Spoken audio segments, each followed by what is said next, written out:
All right, this is Lance. This is Eric. We're back. We're gonna talk about Eric and I talk about a lot of things off camera, obviously. And sorry about this light. We're trying to. It's getting dark outside here, so if it looks creepy, I know there's a ghost behind me somewhere. Yeah. Anyways, we talked about the fact that I didn't shoplift very much at all when I was homeless. I did do it, but people would wonder why, and he's curious why I didn't shoplift much, and I get into that, but he wants to hear apparently one story in general that I got caught. Yeah, the story he told me off camera, but it's about steaks, so I want to hear it. The story about the steaks, how I got caught? Yes. I was not. I'll be honest, when I was younger, I did a little bit of shoplifting in my 30s, and I was really good at it, so we're not proud of it, but that's part of my life. I'm pretty good. This night, I was not. This night, I was pretty drunk, but man, I was hungry for steaks, and we had this, kick-ass cinder block fire pit / grill combination in our homeless camp, back in there. It was right across the street in the woods from the grocery store. So I'm like, I'm getting steaks tonight. I'm hungry, I've had a long day, and steak sounds really good. So I walked right in. It was like 15, 20 minutes to closing time, and there was no one there except one customer up at the front. And I walked to the very back of the store, and I picked up 2 beautiful steaks and just stuck them right under my coat. And as soon as I did, the manager yells from the front register. He yells, "Hey!" He's like, I was like, "Oh shit, man!" And he goes, "Come right up here right now." He's yelling, and I'm not even looking at him yet. He's yelling, "Come up here right now!" And so I just turned around. I'm like, I'm burned. I might as well just ghost out of here. So I pulled the steaks out, and I walked by a shelf, it was like dry goods or whatever, maybe crackers or something. I just chucked them on the shelf, whatever shelf was nearby, and I just kept walking toward the door. And he's screaming at me to go to the register up at the counter up there.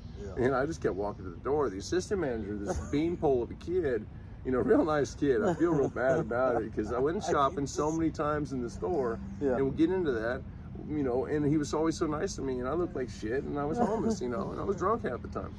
And so he's trying to block me. He's walking backwards in front of me, and I'm saying, "Don't touch me." You worked in as a marshal. You know what that you can and can't do, what they can and can't do. I just kept saying, "Don't touch me, don't touch me." And I kept walking. He's smiling at me, but he kept backing up. He backs up, right through the front doors, the double doors. They open up, whoosh, and then I keep walking forward. Well, they got this park bench outside, right next to the door, and there's some guy out there sitting, smoking a cigarette or something. I don't know. I'm not paying attention, but he's there. He launches off that bench and tackles me. Oh, yeah. geez. I fly face first on this rough ass concrete and scuff my face up. Anyways, so he's holding me down, and they call the police, but I got nothing on me. Right? I already dodged the goods in the store, And I can get 86, I can get trespassed, but they can't get me. Yes. So I'm not worried, except for maybe I got a warrant. That's a constant fear when you're homeless and you're in the court system, which you're continuously in the court system. Do I have a warrant? I mean, you never know, especially if you don't have a phone to check. You don't want to stop a cop and ask him. Sorry. Oh, sorry. There's a reason why I like to film outside, but that's not important now. I'm sorry about that. So yeah. So I get tackled by this guy, right? And then the cops come and cuff me, run me. I got nothing, and then they can't do anything to me. So tell me to roll, But I realized afterwards, I'm like, I could file assault charges on this guy because I wasn't doing anything wrong, and he tackled me out of nowhere and scuffed me up. And I should have just hailed the cops as soon as they uncuffed me and said, "Hey, you know what? I'm filing charges." Yes. But when you're homeless, you're lucky to get away like that. You run. Make sure you run. You run. Right. Yes. You take off. So there was a reason. There's a reason why that I didn't steal from these businesses that I was living around. No matter what area of the city of Springfield I lived in, it didn't matter. Because these people, they were, especially when you're an addict, an alcoholic like I was, you rely on these people for your supply. And especially if you rely on, like a gas station to let you stand outside and ask for money as long as you're not, use the restroom and everything. Yeah, use the restroom and everything. You don't burn these businesses. You've got to be kind because they're kind to let you hang around. Again, Casey's, a Golden Republic. They tolerated me. They would not let me pay for coffee. when it was cold, you know, freezing and below. I absolutely could not pay for coffee. They would tell me when they were throwing the food out, you know, and it would all be sealed in one bag with no trash in it. All the sandwiches that were made in 3 hours old or whatever. Yeah. And then they would tell me, Lance, we're throwing all this stuff out. So you don't burn a business like that Yes. by robbing them.